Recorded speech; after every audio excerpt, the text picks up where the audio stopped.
السلام علیکم ورحمۃ اللہ وبرکاتہ۔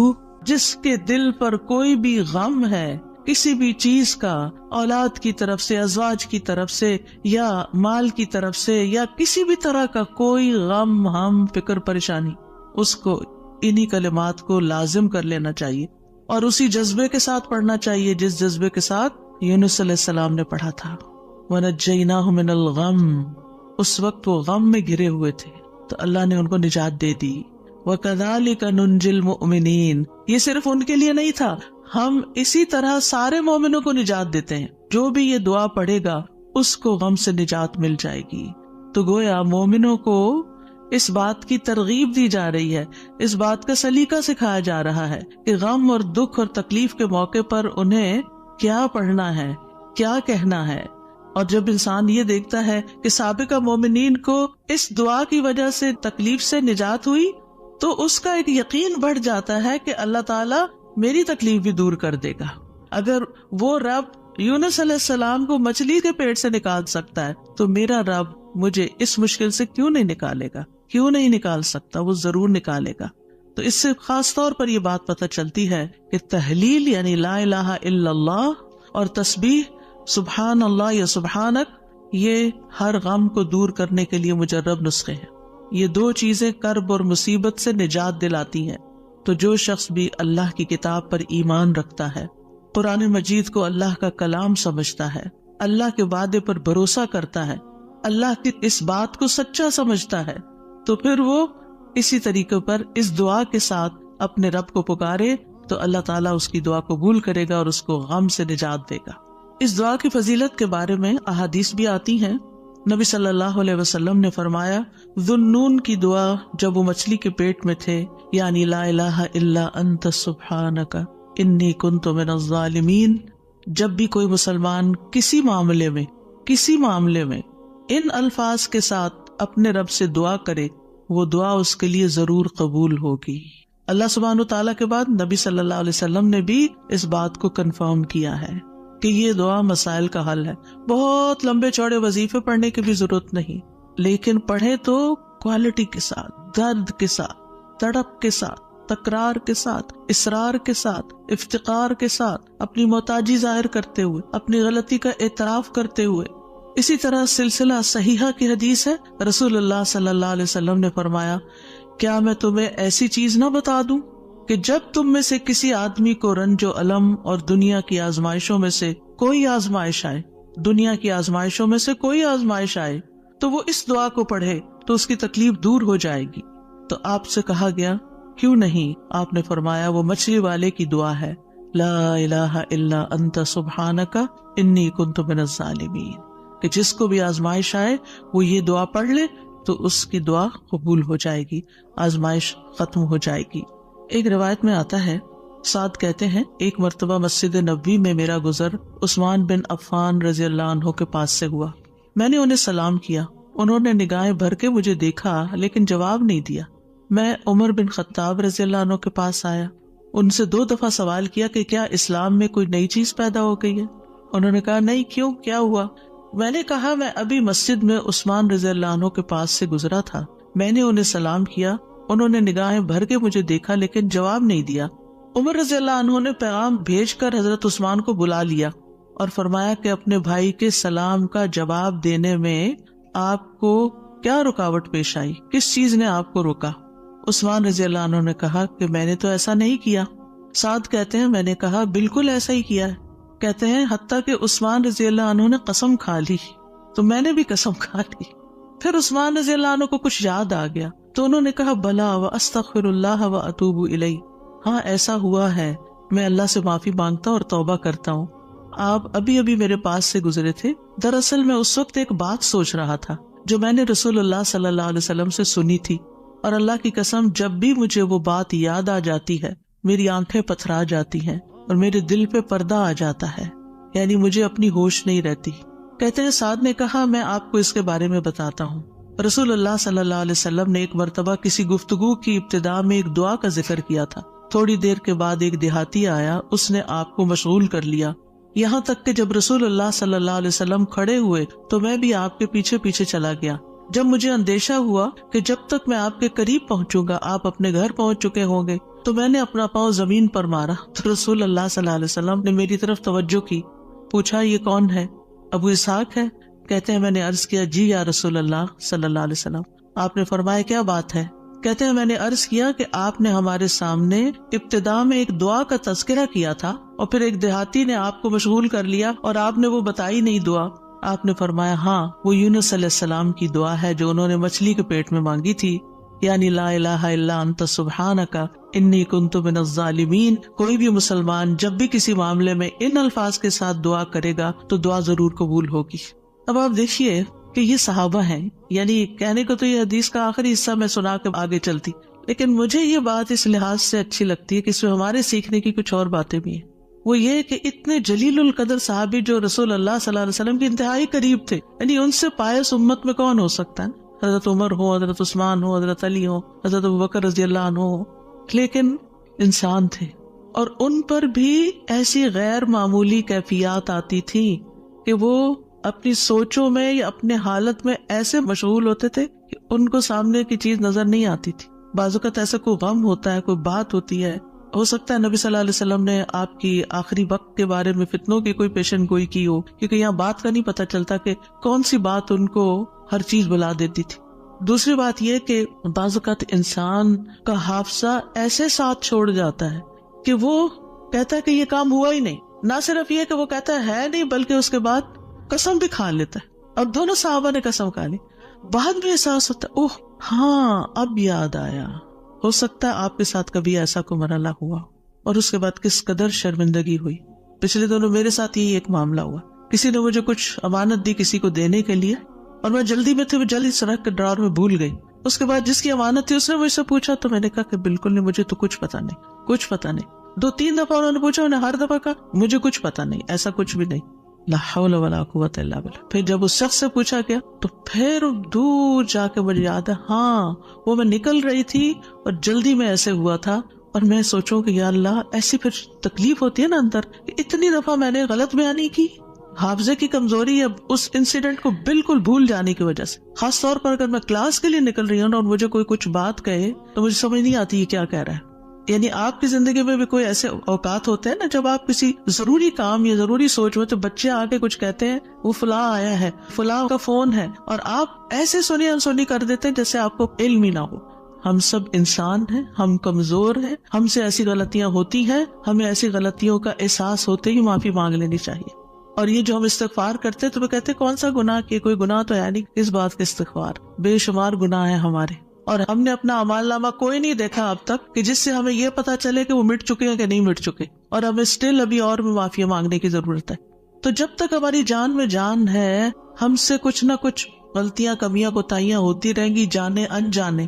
خلق الانسان ضعیفا، ہم کمزور پیدا کیے گئے، چاہے ہم نیکی کے، علم کے، اخلاق کے کسی بھی مرتبے پر ہوں، ہم کمزور ہیں، ہم میں کوئی بڑائی نہیں ہے اور ہم سب غلطیاں کرتے ہیں۔ تو ہونا کیا چاہیے، جو ہی یاد آئے غلطی تو غلطی کا اعتراف کر لینا چاہیے، معافی مانگ لینی چاہیے، بندوں سے بھی مانگ لینی چاہیے، اللہ سے بھی معافی مانگ لینی چاہیے، اور پھر اللہ تعالیٰ کی طرف رجوع کرنا چاہیے۔ اللہ سبحانہ تعالیٰ معاف کر دینے والا ہے، اور وہی ایک اکیلا ہے جو مشکلات سے نکال سکتا ہے، یہ پکا یقین ہونا چاہیے۔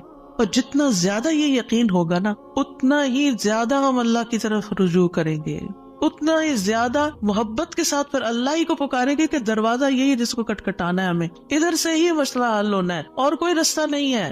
جتنی توحید خالص ہوگی اتنی ہی دعا مؤثر ہوگی، اور یہ دعا جو ہے اس کو دعا الکرب بھی کہا جاتا ہے، تکلیف دور کرنے والی دعا۔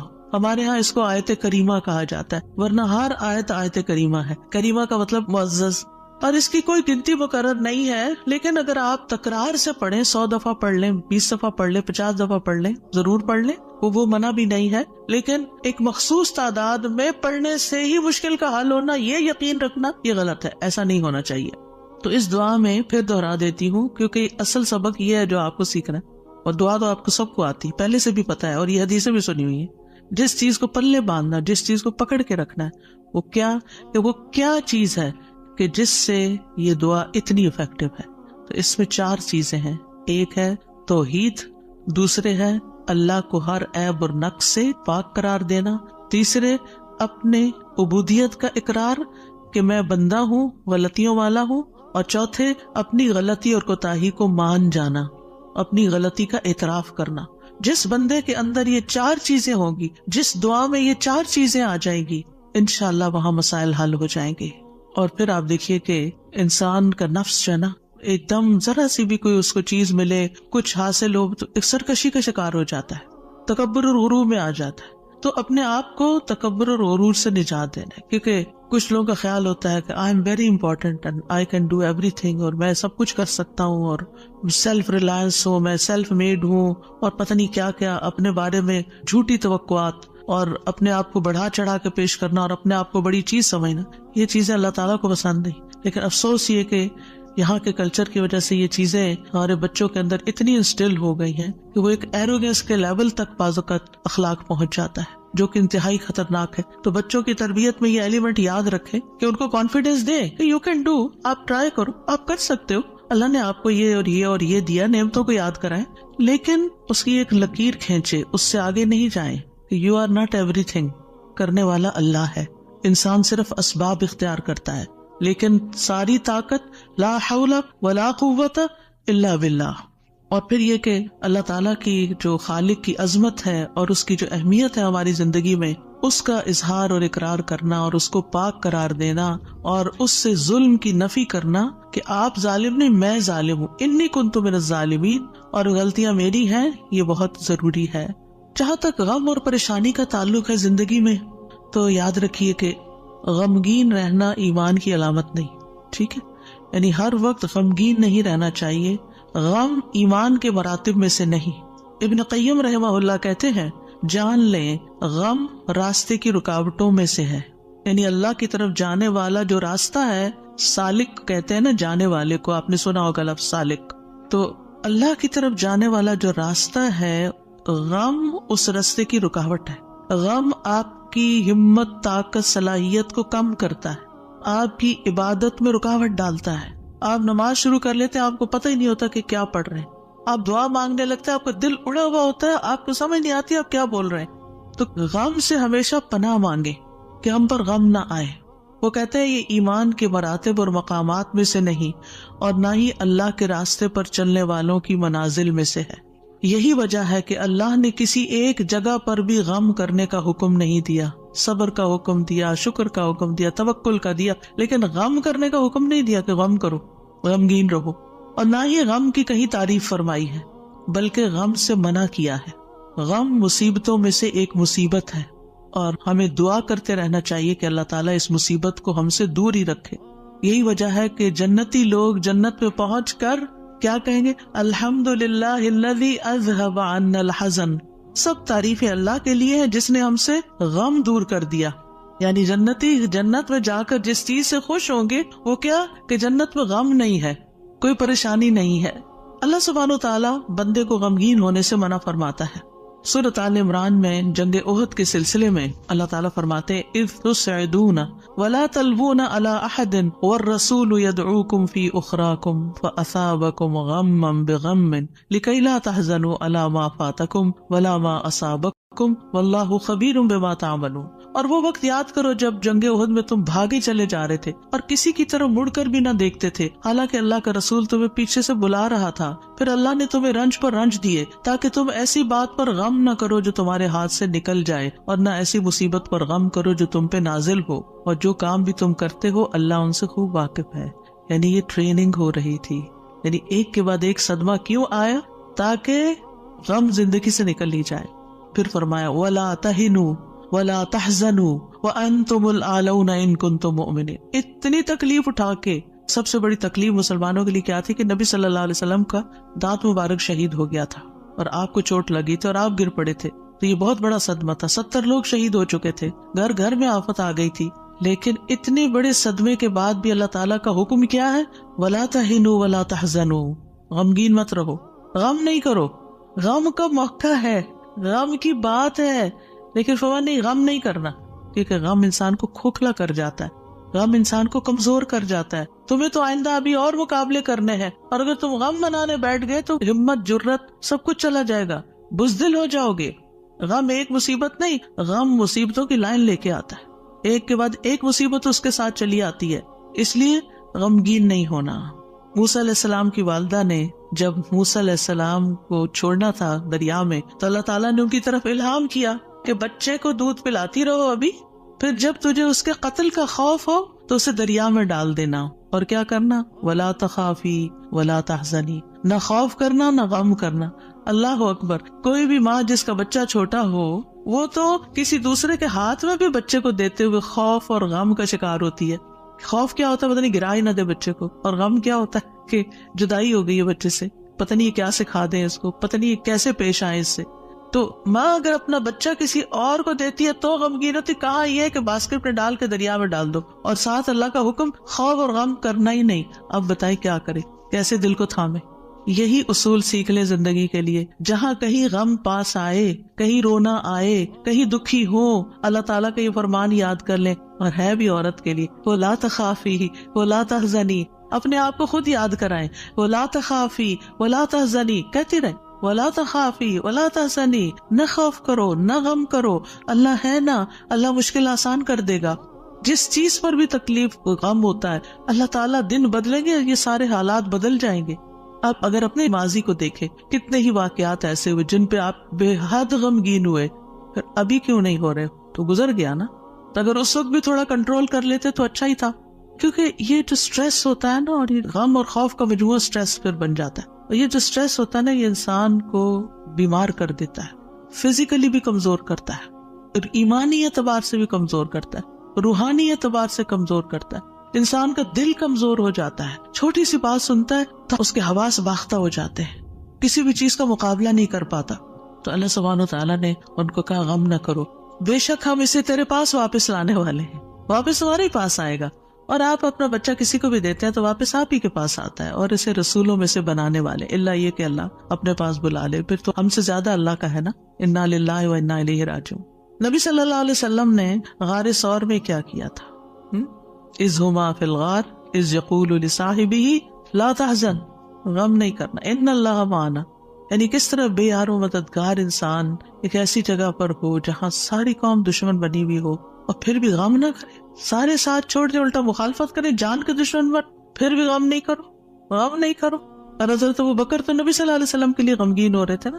ابن قیم کہتے ہیں 4 چیزیں جسم کو برباد کر دیتی ہیں: پریشانی، غم، بھوک اور بیداری.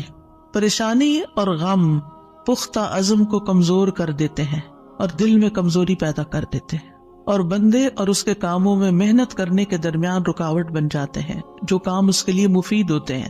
یعنی آپ پروڈکٹیو نہیں رہتے، اور یہ سفر کا راستہ کاٹ دیتے ہیں. یعنی جو اللہ کی طرف جانے کا راستہ ہوتا ہے نا، اسے کاٹ دیتے ہیں اور اس کو پسپائی کی طرف الٹا کر دیتے ہیں، یا رکاوٹ بن کر اس کو سفر سے روک دیتے ہیں. یعنی وہ اللہ کی طرف جانا ہی بند کر دیتا ہے. یعنی ایک شخص اچھا بھلا کچھ سیکھ رہا ہوتا ہے، کلاسز جوائن کی بھی ہوتی ہے، کوئی کام کر رہا ہوتا ہے، یا کسی بات سے غمگین ہو جاتا ہے، جانا ہی چھوڑ دیتا. ابھی کیوں نہیں آ رہے؟ بس ڈپریشن کا شکار ہے، کہیں جانے کو دل نہیں کرتا. آپ اچھا بھلا ایک کام کر رہے تھے، آپ بیکار ہو کے بیٹھ گئے، کیا یہ نقصان نہیں ہے؟ اور اس غم کی حالت میں انسان کی عقل ایسے ماری جاتی کہ اس کو اپنا نقصان بھی نہیں سمجھ آتا، کہ میں اپنا ہی نقصان کر رہا ہوں، اپنے آپ کو کھا رہا ہوں. غم کیا ہے؟ خود کو کھانا. تو خود کو کھانے سے تو مسئلہ حل نہیں ہوگا، مسئلہ تو جہاں ہے وہی ہے، وہ تو اللہ نے دور کرنا ہے. اس سارے کیفیت کو، اس احساس کو، اس شدت کو دعاؤں میں لگا دیں، دعاؤں میں کنورٹ کر دیں. امام ابن قیم کہتے ہیں یا اس کے علم سے رکاوٹ بن جاتے، علم کے لیے رکاوٹ بن جاتا ہے غم. تو یہ چیزیں سفر پر جانے والے کی پشت پہ بہت بھاری بوجھ ہیں: پریشانی، غم، بھوک اور بیداری. یعنی جو صحیح نیند نہیں لیتا رات کی، جو صحیح فوڈ نہیں لیتا، یعنی اپنی ضرورت کی غذا نہیں لیتا، اور جو غم اور پریشانی کا شکار رہتا ہے، وہ شخص کسی کام کا نہیں رہتا، بیکار، نکما. اور آپ دیکھیں جب انسان بیکار ہوتا ہے نا، جو کوئی کام کا نہیں ہوتا، کسی کی خدمت اور مدد میں نہیں ہوتا، وہ تنہا ہو جاتا ہے، اس کی کوئی قدر و قیمت نہیں رہتی، کوئی اس کو لک فارورڈ نہیں کرتا، کوئی اس سے محبت نہیں کرتا. بیکار انسان اپنی قدر گنوا دیتا ہے. وہ کہتے ہیں پنجابی کا محاورہ ہے، چم نہیں کم پیارا. چم کا مطلب ہوتا ہے چمڑا، اسکن. یعنی اگر آپ کی اسکن بڑی گلو کر رہی ہے تو وہ کسی کو اچھی نہیں لگے گی. آپ جتنا چاہیں میک اپ لگا کے خوبصورت بن کے آ جائیں، لیکن اگر آپ کام کے بندے ہیں نا، کسی کے آپ کام کرتے ہیں، آپ پروڈکٹیو ہیں، آپ کسی کے مددگار ہیں، تو ہر کوئی آپ سے پیار کرے گا. یہ ایک اصول، ایک فطرت کی بات ہے. چاہے اپنے بچے ہی کیوں نہ ہو، اگر وہ بیکار رہنے کے عادی ہو گئے ہیں تو آپ دن رات ان پہ غصہ کرتے ہیں کہ تم سست ہو، تم بیکار ہو، تم کسی کام کے نہیں ہو. اور اس کو بیکار کس چیز نے کیا؟ فکر، پریشانی، غم، دکھ، تکلیف، ان چیزوں نے. تو ان کا علاج کرنا ہوگا. ابراہیم بن ادم کہتے ہیں غم دو طرح کے ہوتے ہیں، ایک غم تمہارے حق میں ہے اور ایک غم تمہارے خلاف ہے. بس وہ غم جو تمہارے حق میں ہے وہ آخرت کے بارے میں غم کرنا ہے. سارے غموں کو ایک میں ڈھال لے، اور وہ ہے آخرت کا غم کہ وہاں میرا کیا ہوگا، کیا میں جنت میں جا سکوں گی یا نہیں. وہ کہتے ہیں کہ ایک غم تمہارے حق میں ہے، وہ آخرت کے بارے میں غم کرنا اور اس کی خیر و برکات کے بارے میں غم کرنا ہے. اور وہ غم جو تمہارے خلاف ہے وہ دنیا اور اس کی زینت کے بارے میں غم کرنا ہے، دنیا کے فائدوں کے بارے میں غم کرنا کہ کوئی چیز چلی گئی. اور دنیا کی زینت کیا ہے؟ مثلا اپنی جوانی، اپنا حسن، یہ ساری چیزیں کیا ہے وقت کے ساتھ ساتھ ڈھل جاتی ہیں. پھر کچھ لوگ اس پر غم لگا بیٹھتے ہیں کہ ہم پہلے سے خوبصورت نہیں رہے، پہلے سے اسمارٹ نہیں رہے، پہلے سے ایکٹیو نہیں رہے. اور کچھ لوگ تو ہر وقت رونا ہی روتے رہتے ہیں، اب میرا حافظہ کمزور ہو گیا ہے، اب میں سوچ نہیں سکتی. ایک خاتون کو میں جانتی ہوں، پچھلے 20 سال سے یہی بات ہر وقت کرتی ہے جب ملتی ہے. اتنی بیزاری ہوتی ہے ایسی باتیں سن کے، کیونکہ جب آپ ایسی باتیں کرتے رہتے ہیں نا تو اس سے آپ دوسروں کو بیزار کرتے ہیں اور اپنی قدر کھوتے ہیں کہ اچھا اب یہ بندہ بیکار ہو گیا ہے، اب یہ کام کا نہیں رہا، چھوڑو اس کو. ہم کیا چاہتے ہیں؟ ہمدردی لینا دوسرے سے، یہ کہہ کے کہ میں کمزور ہوں، بیمار ہوں. ہم سمجھتے دوسرے ہمدردی کریں، ایک دن کریں گے، 2 دن کریں گے، پھر کیا ہوگا؟ ہر وقت تھوڑی کریں گے. ہر وقت ہائے ہائے کرتے رہنے سے آپ دوسروں کو بیزار کرتے ہیں. المؤمن القوی خیر و احب الی اللہ من المؤمن الضعیف. قوی مومن، طاقتور مومن بہتر ہے، اچھا ہے، خیر ہے، اور اللہ کو زیادہ پیارا ہے کمزور مومن سے. اب آپ اللہ کے پیارے بننا چاہتے ہیں یا نہیں؟ بننا چاہتے ہیں تو بہادر ہو جائیں، ہوشیار ہو جائیں، غموں کا رونا اتار پھینکیں. پھر آپ دیکھیے ابن قیم کہتے ہیں جب انسان صبح کرے اور شام کرے اور اس کی صرف ایک ہی فکر ہو اور وہ ہے اللہ سبحانہ و تعالیٰ کے ساتھ رابطہ جوڑنا، تو ایسے انسان کی تمام ضرورتوں کو اللہ اپنے ذمے لے لیتا ہے. ساری ضرورتیں، یعنی آپ اللہ تعالیٰ کے ساتھ کنیکٹ رہیں اور لوگوں کو بھی اللہ سے کنیکٹ کریں. آپ کے کام اللہ کے ذمہ، اور اللہ تعالیٰ اس سے ہر پریشان کرنے والے کام کا ضامن ہو جاتا ہے. سبحان اللہ، کتنی بڑی بات ہے. اور اس کے دل کو اپنی محبت کے لیے، اس کے زبان کو اپنے ذکر کے لیے اور اس کے اعضاء کو اپنی اطاعت کے لیے فارغ کر دیتا ہے. لیکن اگر وہ صبح شام اس حال میں کرے کہ دنیا ہی اس کی پریشانی ہو، کہ دنیا ہی اس کی پریشانی ہے، دنیا کی کوئی چیز اس کی پریشانی بنی ہوئی ہے، کوئی انسان ہے، کوئی کام ہے، کوئی چیز ہے، تو اللہ اس پر دنیا کے غم، پریشانیاں اور تکلیفیں لاد دیتا ہے. ایک پریشانی ہے نا، ایک اور آ جائے گی، ایک اور آ جائے گی، اور آ جائے گی، کٹھی ہو جائے گی. اس کو اس کے نفس کے حوالے کر دیتا ہے.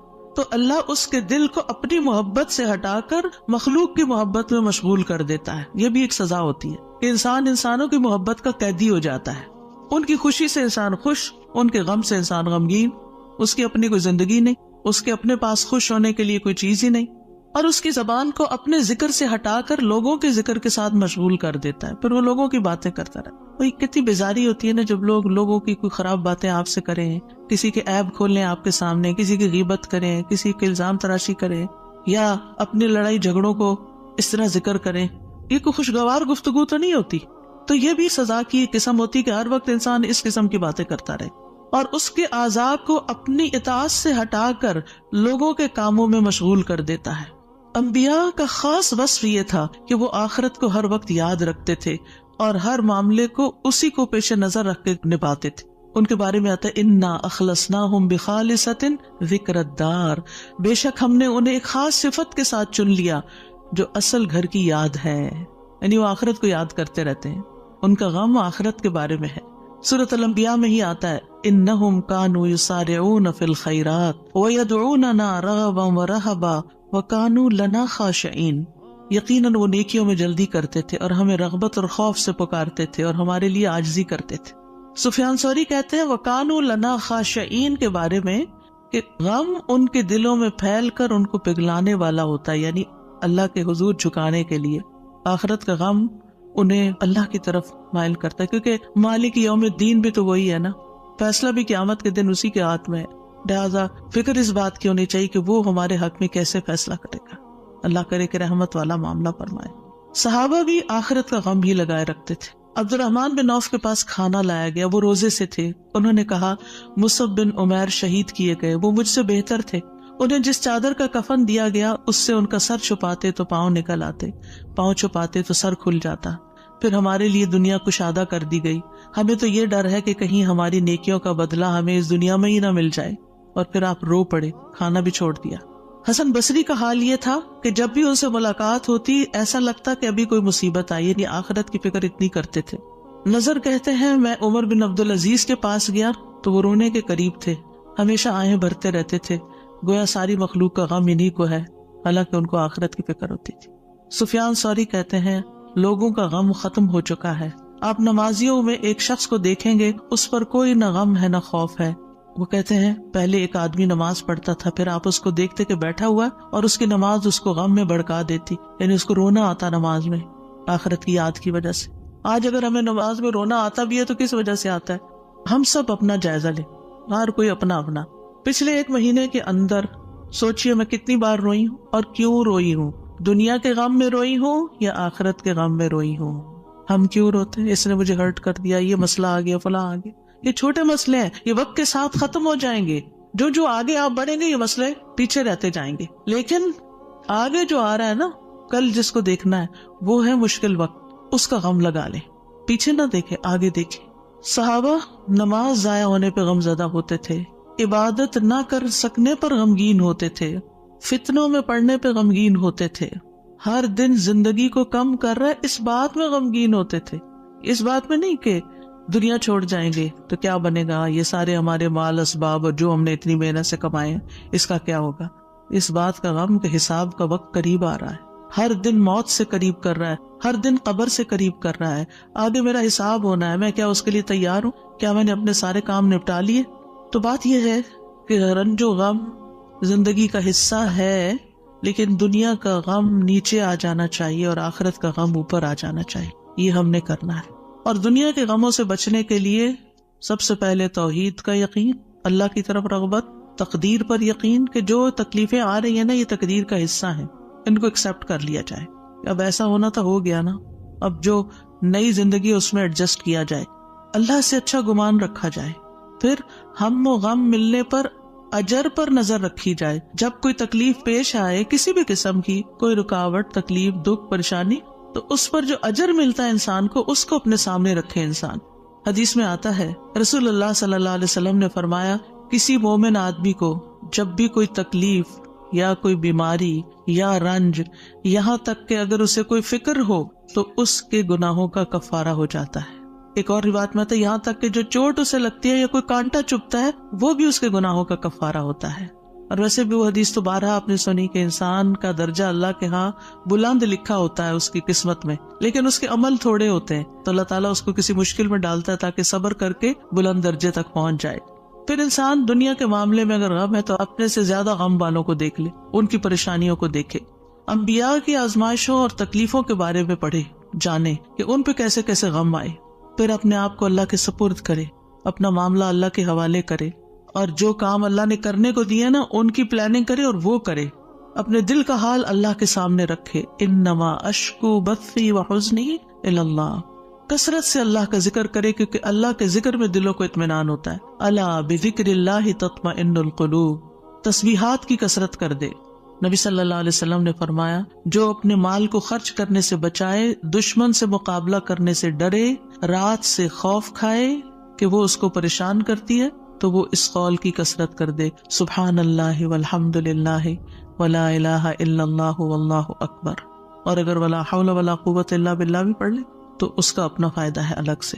پھر یہ کہ اپنے فرائض اور اپنی ذمہ داریوں کو پورا کرے انسان۔ بہت دفعہ انسان کی بیکاری اس کو غمگین کرتی ہے، کرنے کا کوئی کام نہیں ہے، فارغ ہے، کوئی مقصد نہیں زندگی میں، کوئی منزل نہیں، کچھ اچیو کرنے کو نہیں، دن آتا ہے چلا جاتا ہے، تو یہ چیزیں بھی انسان کو پریشان رکھتی ہیں۔ جب آپ کی گول سیٹنگ ہوگی ہر روز کی، صبح سویرے اٹھتے ہی اور ارلی مارننگ کام شروع کر دیں گے تو پریشانیاں بھاگ جائیں گی، ان کو آپ کے پاس آنے کا وقت نہیں ملے گا کیونکہ آپ مصروف ہیں، آپ ان کو ٹائم نہیں دیں گے کیونکہ آپ کے پاس اور کام ہے۔ لیکن جب آپ فارغ ہوتے ہیں تو وہ آ جاتی ہیں آپ کا دل اڑانے۔ پھر نماز سے مدد حاصل کرنا، وَاسْتَعِینُوا بِالصَّبْرِ وَالصَّلَاةِ، انبیاء گھبراہٹ میں نماز کی طرف لپکتے تھے، اور جو نماز چھوڑ دیتا ہے اللہ کی مدد اس سے چھٹ جاتی. تو نماز کی پابندی، صدقہ کرنا، صدقات انسان کے غموں کو دور کرنے کا باعث ہے.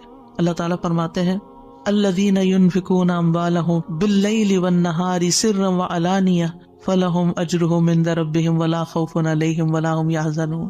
جو لوگ دن رات کھلے چھپے اپنا مال خرچ کرتے ہیں انہیں اپنے رب سے اس کا اجر ضرور مل جائے گا. ایسے لوگوں کو نہ کچھ خوف ہوگا نہ وہ غمگین ہوں گے. پھر اسی طرح دین پر استقامت غم اور خوف کو دور کرتی ہے. دین کے کاموں میں جمے رہیں. ان الذین قالوا ربنا اللہ ثم استقاموا فلا خوف علیہم ولا هم یحزنون.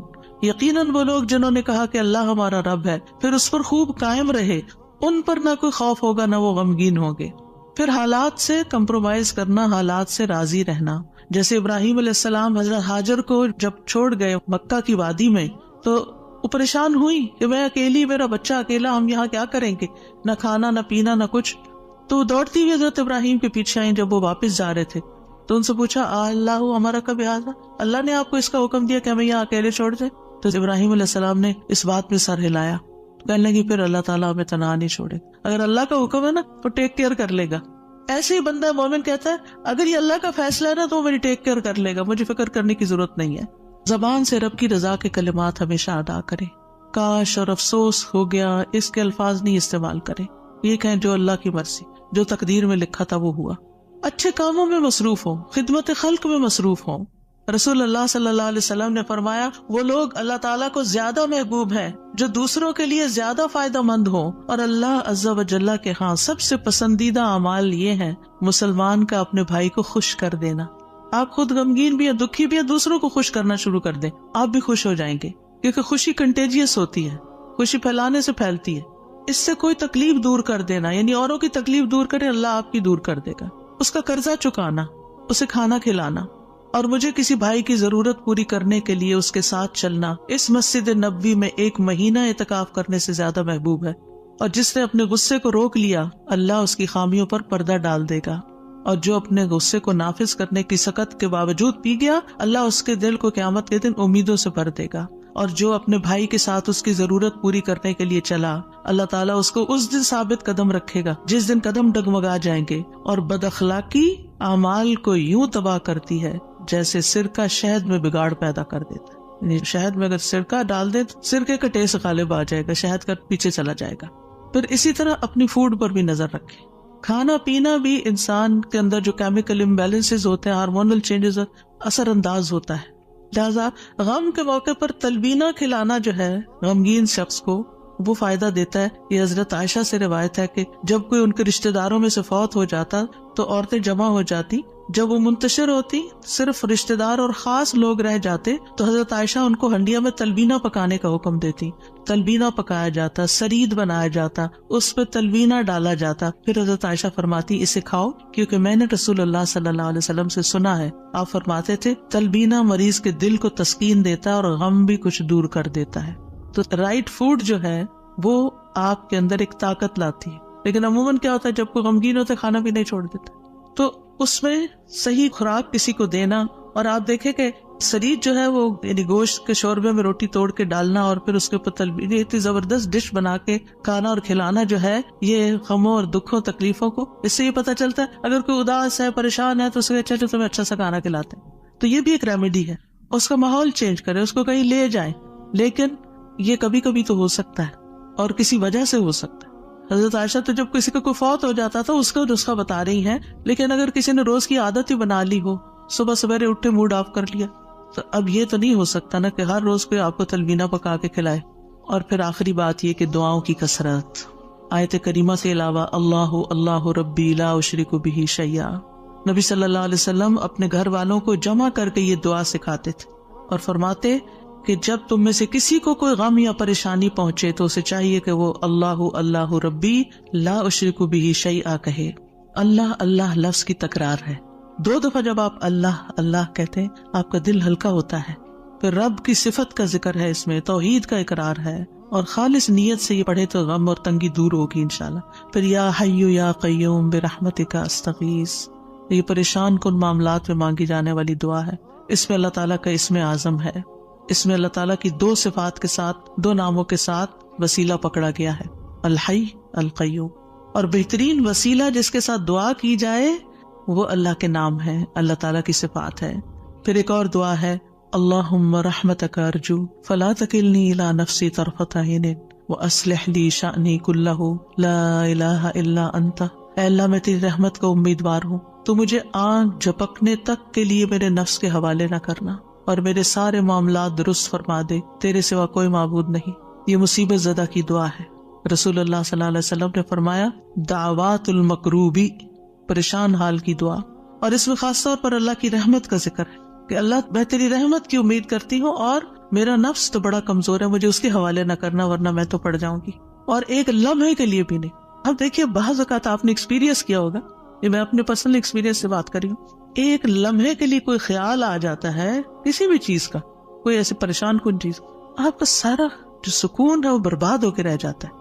تو میں سب سوچتی ہوں کہ یہ شیطان تھا جس نے وار کیا ہے تاکہ اس بندے کا جو اطمینان قلب اور سکون اور خشوع اور سب برباد ہو، یعنی وہ ایسے تیر چلاتا ہے جیسے۔ فوراً یہ دعا پڑھے۔ تو نبی صلی اللہ علیہ وسلم تکلیف آنے پر یہ دعا پڑھتے، لا الہ الا اللہ العظیم الحلیم، لا الہ الا اللہ رب العرش العظیم، لا الہ الا اللہ رب السماوات ورب الارض ورب العرش الکریم۔ اس میں اللہ سبحانہ وتعالیٰ کے نام کے علاوہ العظیم اور الحلیم اور رب العرش العظیم اور رب العرش الکریم کی اور رب السماوات والارض کی بات کی گئی ہے، یعنی اللہ تعالیٰ کی صفات کو بیان کیا گیا ہے، اور پھر توحید کا اقرار ہے۔ توحید کا اقرار غموں کو دور کرنے کا باعث ہے کہ میرے لیے اللہ کافی ہے، حسبی اللہ ونعم الوکیل، اللہ کافی ہے میرے لیے۔ پھر اللہم انی اعوذ بک من الہم والحزن والعجز والکسل والبخل والجبن وضلع الدین وغلبۃ الرجال۔ اے اللہ میں تیری پناہ میں آتا ہوں دکھ، غم، عاجزی، سستی، بخل، بزدلی، قرضداری کے بوجھ اور لوگوں کے اپنے اوپر غلبے سے۔ نبی صلی اللہ علیہ وسلم سفر میں کثرت سے یہ دعا پڑھتے کیونکہ سفر میں یہ ساری چیزیں آ جاتی ہیں نا اکٹھی ہو کے، اور پھر آپ دیکھیں کہ غم ماضی کا ہوتا ہے، فکر مستقبل کی ہوتی ہے، اور پھر بے بسی اور کمزوری اور کچھ کرنے کو دل نہ چاہنا اور کسی کی مدد نہ کرنا اور ہر چیز سے ڈرنا، بزدلی دکھانا اور لوگوں کا چڑھائی کر دینا آپ پر، یہ ساری چیزیں وبال ہیں، ان سے بچنے کے لیے دعا کرنی چاہیے۔ اور پھر اگر مستقل طور پر دل پریشان رہتا ہے تو اللہم انی عبدک وابن عبدک وابن امتک ناصیتی بیدک ماض فی حکمک عدل فی قضاؤک اسألک بکل اسم هو لک سمیت به نفسک او انزلتہ فی کتابک او علمتہ احدا من خلقک او استأثرت به فی علم الغیب عندک ان تجعل القرآن ربیع قلبی ونور بصری وجلاء حزنی وذہاب ہمی وغمی۔ اس کے لیے وعدہ ہے کہ جو یہ پڑھے گا اللہ سبحانہ وتعالیٰ اس کے غم کو خوشی میں بدل دے گا۔ دعائیں یاد نہیں رہتی تو دیکھ کے بھی پڑھ سکتے ہیں، اور اللہ سبحانہ وتعالیٰ ہم سب کے غم، دکھ، پریشانیوں کو دور فرمائے۔